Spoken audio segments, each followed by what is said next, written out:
Welcome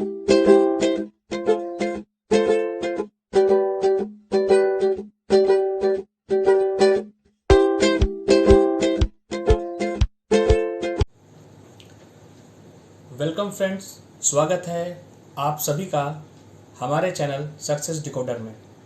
तो दोस्तों, इसके पहले मैंने ग्रेविटेशन में जो इम्पॉर्टेंट पॉइंट्स हैं वो आपको बता दिए कि ग्रेविटी क्या होती है, ग्रेविटेशनल एक्सेलरेशन क्या होता है, कैपिटल जी और स्मॉल जी में क्या रिलेशन है, और उसमें मैंने आपको कुछ फार्मूले भी बताए और जी की वैल्यू के बारे में भी आपसे बात की।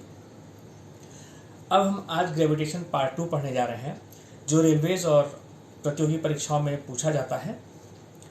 तो पॉइंट्स मैंने आपके सामने लिख दिए हैं और इन सब के बारे में बहुत डीप में पढ़ने की ज़रूरत नहीं है, इसलिए मैं ये जो टॉपिक आपके सामने लिखा हूँ कि जैसे सैटेलाइट के बारे में, रिवोल्यूशन पीरियड मतलब परिक्रमण काल के बारे में, एस्केप वेलोसिटी और ऑर्बिटल वेलोसिटी, इन सब के बारे में आपको मैं एक ब्रीफ नॉलेज दे दूँगा और वो आपके लिए मोर देन इनफ रहेगा।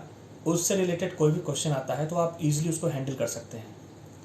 तो ठीक है, हम शुरू करते हैं पहले टॉपिक सैटेलाइट से। तो देखिए दोस्तों, अगर हम सैटेलाइट के बारे में बात करें कि सैटेलाइट होती क्या है,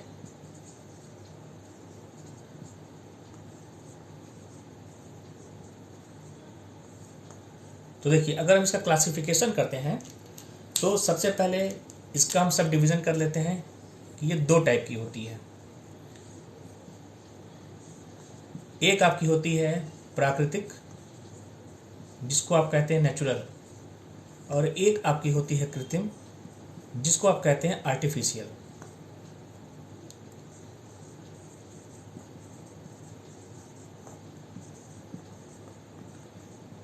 अब देखिए, ये जो नेचुरल होती है, नेचुरल में आपका जो एग्जाम्पल अगर मैं आपको बताना चाहूँ तो देखिए इसका एग्जाम्पल हो जाएगा मून। सबसे फेमस एग्जाम्पल है और सबसे इजीली आप समझ सकते हैं। और अगर हम आर्टिफिशियल सैटेलाइट की बात करें तो ये जो होते हैं दोस्तों, ये होते हैं मैन मेड, मतलब हमारे द्वारा बनाए जाते हैं और ज़रूरत के हिसाब से हम इसको बनाते हैं। देखिए कई टाइप के हो सकते हैं ये आप ये कह लीजिए कि अगर हम बात करें इंटरनेट के लिए भी सैटेलाइट का इस्तेमाल किया जा सकता है। टीवी सिग्नल्स के लिए सैटेलाइट का हम अलग इस्तेमाल करते हैं। अगर हम जीपीएस की बात करें या ग्लोबल पोजिशनिंग सिस्टम, या हम जीपीएस की बात करें, जीपीएस मतलब होता है ग्लोबल पोजीशनिंग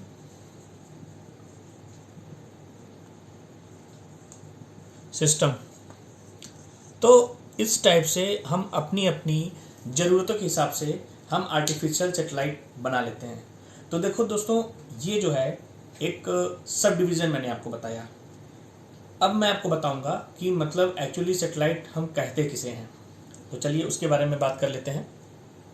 तो देखिए दोस्तों, सिंपल सी बात है, सैटेलाइट क्या होता है कि कोई पिंड जो ग्रह के चारों ओर चक्कर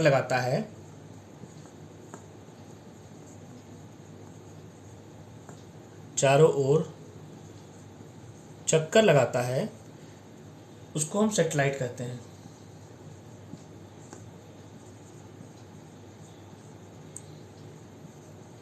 उसे उपग्रह कहते हैं।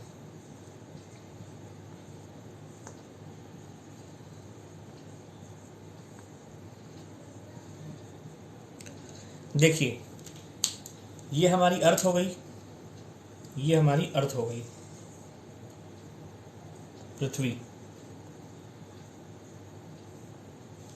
अब इसके चारों ओर मान लीजिए कि पृथ्वी के चारों ओर कुछ एक ऐसी कक्षा है जिसमें एक छोटा सा ये जो पिंड है, ये हमारा सैटेलाइट हो गया। तो कुछ ऐसा होता है। अब देखिए हमारे पास दोस्तों टोटल 3 टाइप के सैटेलाइट होते हैं, जिनके बारे में मैं आपको बता दे रहा हूँ कि जिनकी रेंज क्या होती है और उनको कहाँ पे हम स्थापित करते हैं। बस इतना ही जानना है आपको, ज़्यादा अंदर जाने की ज़रूरत नहीं है। तो चलिए उनके बारे में भी मैं आपको बता देता हूँ। तो देखिए दोस्तों, जो हमारी सैटेलाइट होती है वो 3 प्रकार की होती है। एक को आप कहते हैं लियो, एक को कहते हैं मियो और एक को कहते हैं जियो। अभी मैं जियो के बारे में बात करूँगा। तो देखिए दोस्तों, ये जो लियो होती है इसको कहते हैं लोअर अर्थ ऑर्बिट। इसका मतलब है कि ये जो सैटेलाइट होती है, मान लीजिए कि अगर ये हमारी पृथ्वी है तो ये इसके बहुत ही नज़दीक होती है। इसको हम कहते हैं लोअर अर्थ ऑर्बिट। इनकी जो रेंज होती है 200 किलोमीटर से लेकर 2000 किलोमीटर तक होती है। और अगर इनके आवर्तकाल के बारे में बात कर लें तो ये हो जाता है आपका 1.5 आवर से लेके 2 आवर के बीच में, मतलब 1.5 घंटे से 2 घंटे के बीच में। हम मीडियम अर्थ ऑर्बिट की बात कर लें तो जो इनकी रेंज होती है वो 2000 किलोमीटर से लेकर और 36,000 किलोमीटर तक होती है। मतलब 2000 किलोमीटर से स्टार्टिंग होगा और मैक्सिमम 36,000 किलोमीटर के अंदर ही इसको हम स्थापित करते हैं। इनका जो टाइम पीरियड होता है दोस्तों वो होता है 12 घंटे का। मतलब 12 घंटे में पृथ्वी की एक बार परिक्रमा ये कर लेते हैं। तो देखिए, ये था पहला प्रकार, ये था दूसरा प्रकार और एक तीसरा प्रकार होता है जो मैं आपको बता दे रहा हूँ। और वही सबसे ज़्यादा इम्पॉर्टेंट है हमारे रेलवेज़ के लिए और जो भी प्रतियोगी परीक्षाएं आती हैं, क्योंकि दोस्तों बहुत ज़्यादा डीप में जाने की ज़रूरत नहीं है। ज़्यादा से ज़्यादा इसमें रेंज पूछा जा सकता है और टाइम पीरियड पूछा जा सकता है। तो चलिए हम लोग जियो के बारे में बात करते हैं, जिसको कहते हैं भू स्थिर उपग्रह।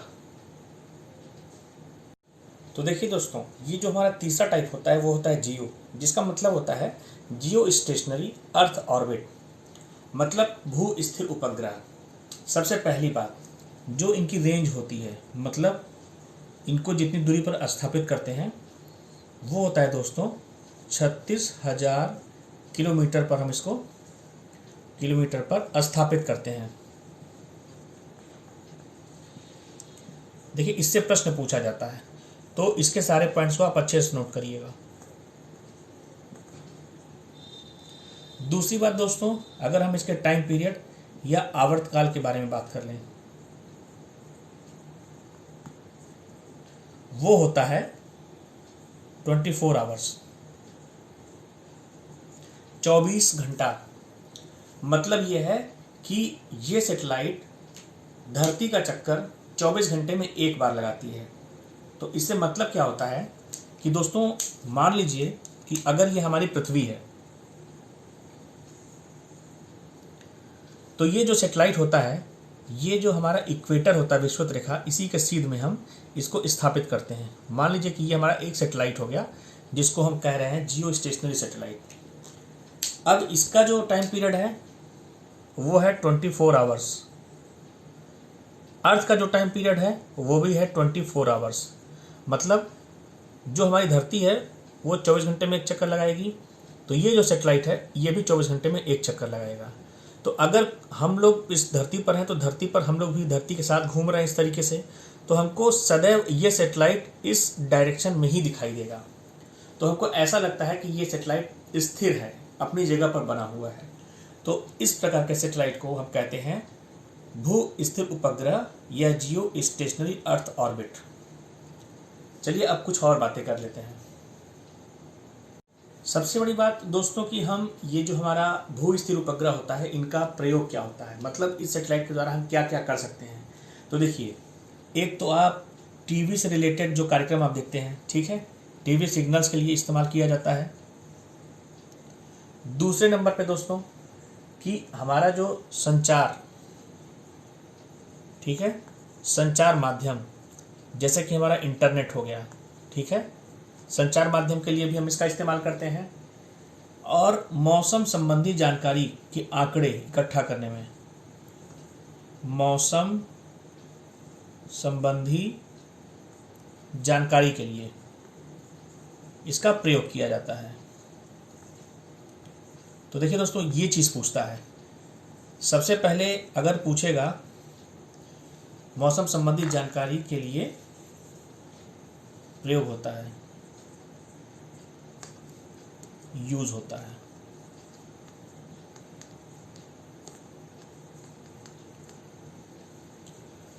तो दोस्तों देखिए इसमें क्या क्या पूछा जाता है, ऐसे दे देगा। अगर हो सकता है कि अगर स्टेज 2 में पूछे तो कथन और कारण के रूप में ऐसे आ सकता है कि जो भू स्थिर उपग्रह होते हैं वो पृथ्वी से 36,000 किलोमीटर पर स्थापित किए जाते हैं। इनका आवर्तकाल 24 घंटे का होता है। इनका प्रयोग टीवी सिग्नल और संचार माध्यम के लिए किया जाता है।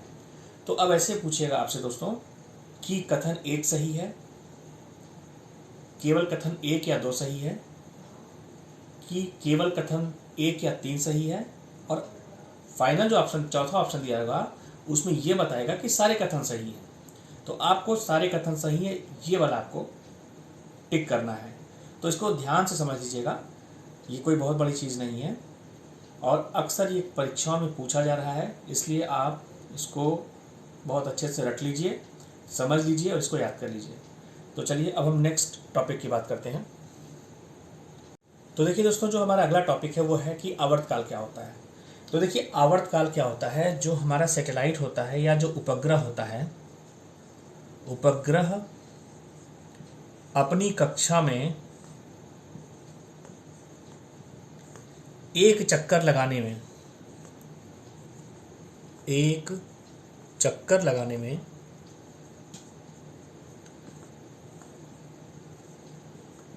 जो समय लेता है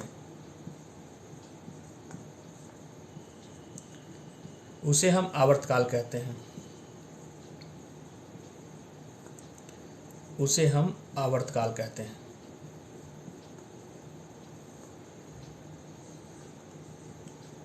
देखिए दोस्तों, डेफिनेशन तो आप सब लोग को पता होगी।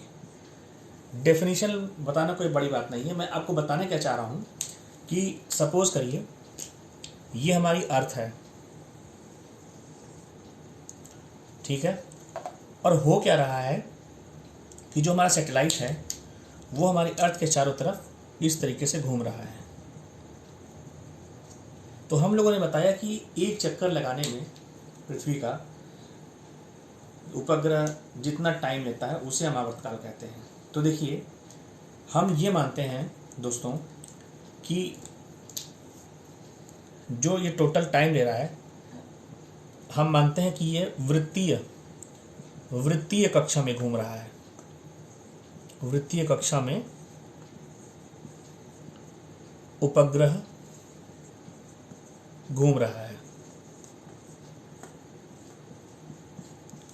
तो दोस्तों आपको पता है कि जो वृत्त की परिधि होती है, जिसको हम कहते हैं पेरीमीटर, वो होती है 2πr। और जो सैटेलाइट है वो टोटल डिस्टेंस कितनी ट्रेवल कर रहा है, 2πr। तो आपको एक फॉर्मूला पता है, चाल बराबर दूरी डिवाइडेड बाय समय। अब देखिए आपको यहाँ समय निकालना है तो हम इसको t से डिनोट कर देते हैं। t is equal to distance upon velocity. Distance हमारी कितनी है, 2πr अपॉन v। तो देखिए अभी आप फिलहाल के लिए एक चीज़ आप याद कर लीजिए कि जो हमारा आवर्तकाल है t, वो हो जाएगा दोस्तों 2πr अपॉन v। देखिए ये कोई बड़ी चीज़ हम नहीं आपको बताएं, मैंने आपको एकदम क्लियर बता दिया है, तो ऐसा कुछ याद करने जैसा इसमें नहीं है। अब जो मैं आपको ये फॉर्मूला बता रहा हूँ, देखिए मैं आपको इस तरीके से बताते जा रहा हूँ दोस्तों कि अगर क्या होता है कि इस पर न्यूमेरिकल्स आता है, और न्यूमेरिकल्स आता है तो आप कंफ्यूज हो जाते हैं। आपको कभी कभी लगता है कि हमारे पास फार्मूले नहीं हैं, और जो बच्चे पहले पढ़ चुके हैं उनको लगता है कि यार मैं फार्मूला भूल गया हूँ।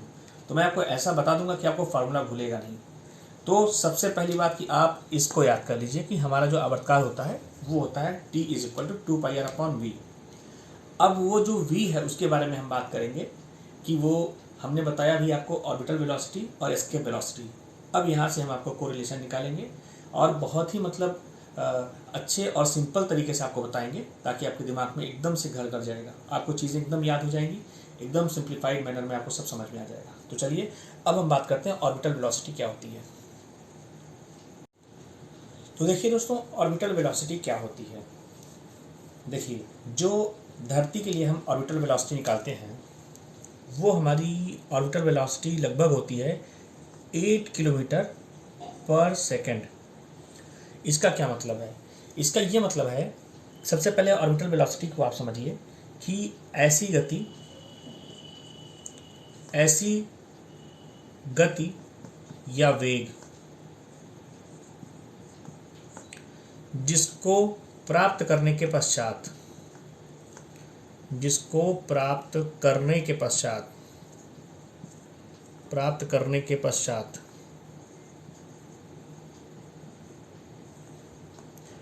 उपग्रह पृथ्वी के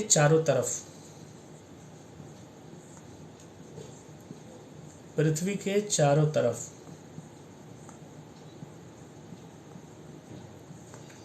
परिक्रमा लगाने लगता है या परिक्रमा करने लगता है।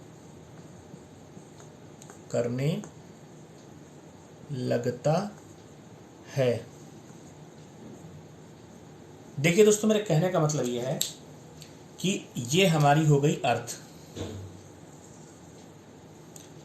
अब हम यहाँ पर अपने सैटेलाइट को जब 8 मीटर पर सेकंड की स्पीड से फेंकते हैं अर्थ से वायुमंडल में, तो जब इसको 8 किलोमीटर पर सेकंड की स्पीड मिल जाती है, तो ये धरती के चारों तरफ परिक्रमा करने लगता है। तो ये हमारा होता है ऑर्बिटल वेलोसिटी। और जो हमारा ऑर्बिटल वेलोसिटी होता है दोस्तों, उसका जो फॉर्मूला होता है वो होता है v = √gm/r। अब ये r क्या है दोस्तों? अगर मान लीजिए कि अगर ये हमारा सैटेलाइट है, और ये अर्थ का सेंटर है, तो अर्थ के सेंटर से सैटेलाइट के बीच की जो डिस्टेंस है दोस्तों, ये हमारी होती है r, जिसके बारे में हम बात कर रहे हैं। अब देखिए, इस फार्मूले को थोड़ा सा मैं जनरलाइज करता हूँ।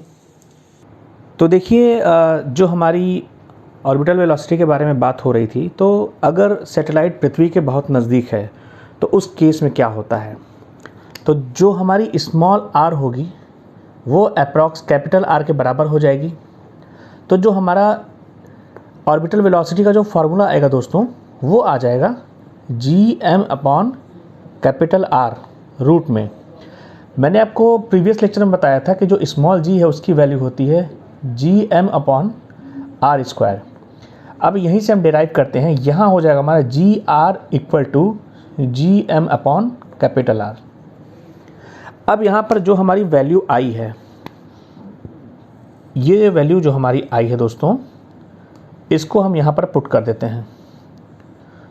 अब जब इसको हम यहाँ पर पुट कर देंगे, तो जो हमारी ऑर्बिटल वेलोसिटी आएगी वो आ जाएगी g × r रूट में। और बस हमको अब इसी फॉर्मूले से मतलब है। क्यों मतलब है?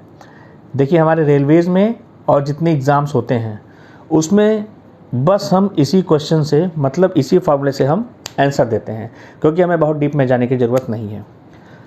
देखिए, इसमें आपको पता है कि जो स्मॉल g है उसकी वैल्यू होती है 9.8 मीटर पर सेकेंड स्क्वायर, और जो कैपिटल R होती है दोस्तों वो होती है 6400 किलोमीटर। तो जब ये वैल्यू पुट करेंगे आप, तो जो हमारी ऑर्बिटल वेलोसिटी है वो आ जाती है लगभग 8 किलोमीटर पर सेकेंड। चलिए, अब मैंने आपको ऑर्बिटल वेलोसिटी के बारे में बताया, अब हम इसके वेलोसिटी के बारे में बात करेंगे। तो दोस्तों, इसका आप फार्मूला देख लीजिए। जो हमारा पलायन वेग होता है उसका जो फार्मूला होता है वो होता है v escape = ये हो जाता है आपका 2gm/r। जैसे मैंने अभी आपको ऑर्बिटल वेलोसिटी के लिए फार्मूला बताया था, सेम अब मैं वही बताने जा रहा हूँ। यदि सैटेलाइट पृथ्वी के निकट है, पृथ्वी के निकट है, तो उस केस में दोस्तों स्मॉल आर हमारा अप्रॉक्स हो जाएगा कैपिटल आर, और हम इसके वेलोसिटी निकालेंगे तो हो जाएगा 2gm अपॉन कैपिटल आर। और आपको पता है जो स्मॉल जी होता है वो होता है gm अपॉन आर स्क्वायर, माफ़ कीजिएगा स्मॉल आर मैंने लिख दिया था, ये gm upon capital R square. यहाँ से हम फिर वही रिलेशन निकालेंगे, g into R is equal to gm upon R. अब यही सेम चीज़ दोस्तों जो मैंने निकाली है, ये सेम चीज़ शायद आपको दिखाई नहीं दे रही होगी, मैं नीचे लिख देता हूँ फिर से। तो इसकी जो वैल्यू आएगी दोस्तों g into R is equal to हो जाएगा gm अपॉन आर स्क्वायर। तो यहाँ हो जाएगा gm अपॉन आर, यहाँ पे हम वैल्यू निकाल लिए।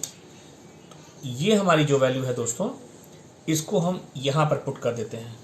तो देखिए जो हमारी एस्केप वेलोसिटी आएगी दोस्तों वो आ जाएगी 2gr। और जब इसको सॉल्व करते हैं आप तो ये आपकी अप्रॉक्स आ जाती है 11 किलोमीटर पर सेकेंड। तो दोस्तों ये होता है हमारा एस्केप वेलोसिटी। तो देखिए आपको ये जो मैंने रिलेशन बताया है, देखिए इस रिलेशन को आप याद रखिए, ये हमारे स्टूडेंट्स के लिए बहुत ही इंपॉर्टेंट है, रेलवेज के लिए और जो भी प्रतियोगी परीक्षाएं हो रही हैं। देखिए हम लोग कोई बहुत विशेष IIT या इस टाइप की तैयारी नहीं कर रहे हैं कि हम लोगों को बहुत अंदर जाने की ज़रूरत है।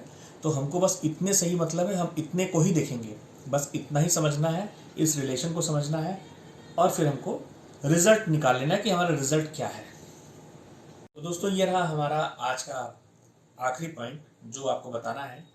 देखिए इसमें आप स्टेटमेंट याद रखिएगा और आपका काम चल जाएगा। देखिए कैपलर ने 3 स्टेटमेंट दिए थे। पहला इन्होंने ये बताया था कि जो भी हमारे उपग्रह होते हैं, प्रत्येक ग्रह सूर्य के चारों ओर, सूर्य के चारों ओर दीर्घ वृत्ताकार कक्षा में गति करते हैं, या दीर्घ वृत्ताकार कक्षा में चक्कर लगाते हैं।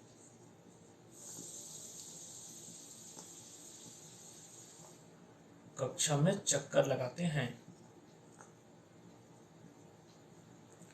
मतलब कहने का, देखिए दीर्घ वृत्त हमारा कुछ इस तरीके का होता है और बीच में हमारा सूर्य होता है और इसके चारों तरफ देखिए यहाँ पे क्या है, डिस्टेंस मैक्सिमम है, डिस्टेंस हमारी मैक्सिमम है और यहाँ पर हमारी जो डिस्टेंस होती है दोस्तों वो मिनिमम होती है।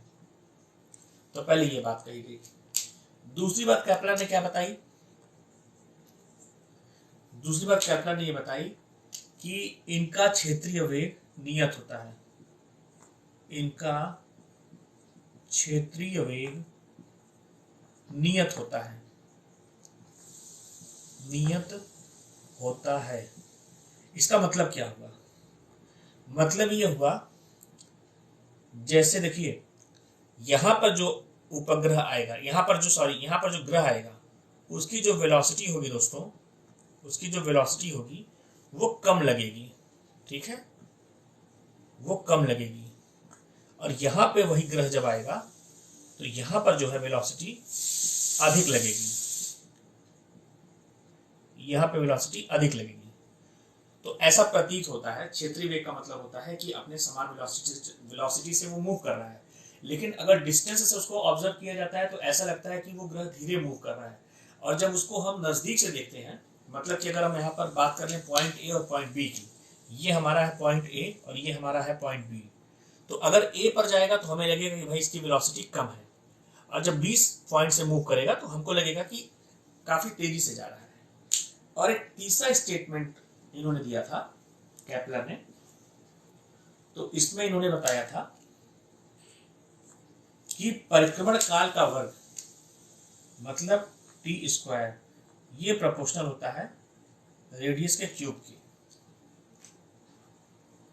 मतलब ये हो गया दोस्तों, देखिए ये जो रिलेशन है इसको आप समझिए, इसमें रिलेशन ही पूछता है, इसमें न्यूमेरिकल नहीं देगा आपसे। तो इसमें होता क्या दोस्तों कि अगर हमारी जो रेडियस है, रेडियस अगर मैक्सिमम होगी तो हमारा जो टी होगा वो मैक्सिमम होगा। रेडियस अगर हमारी मिनिमम होगी तो जो हमारा टी है वो भी मिनिमम होगा। यही कारण है कि जैसे पूछा जाता है कि आखिर क्या बात है कि जो बुध ग्रह है उसका परिक्रमण काल कम होता है और जैसे जैसे हम सूर्य से दूर होते जाते हैं परिक्रमण काल बढ़ता जाता है। तो इसको केपलर महोदय ने स्पष्ट किया था, जैसे जैसे दूरी बढ़ेगी वैसे वैसे हमारा आवर्तकाल बढ़ता जाएगा। तो दोस्तों ये था हमारा आज का सेशन, और इसी के साथ ग्रेविटेशन से रिलेटेड जितने भी महत्वपूर्ण बिंदु थे उनके बारे में मैंने आपको डिस्कस किया, बताया, और लगभग इसमें से जितने प्रश्न आने हैं उन सारे प्रश्नों को मैंने कवर किया है। मुझे उम्मीद है कि आपको आज का भी टॉपिक समझ में आया होगा और आपको ये सेशन अच्छा लगा होगा। और अगर किसी भी भाई को, किसी भी दोस्त को किसी भी प्रकार की कोई कंफ्यूजन है तो कमेंट बॉक्स में कमेंट करके क्वेश्चन पूछ सकता है, उसका प्रॉपर आंसर दिया जाएगा। तो इस वीडियो को ज़्यादा से ज़्यादा देखें, लाइक करें, शेयर करें और सब्सक्राइब करें।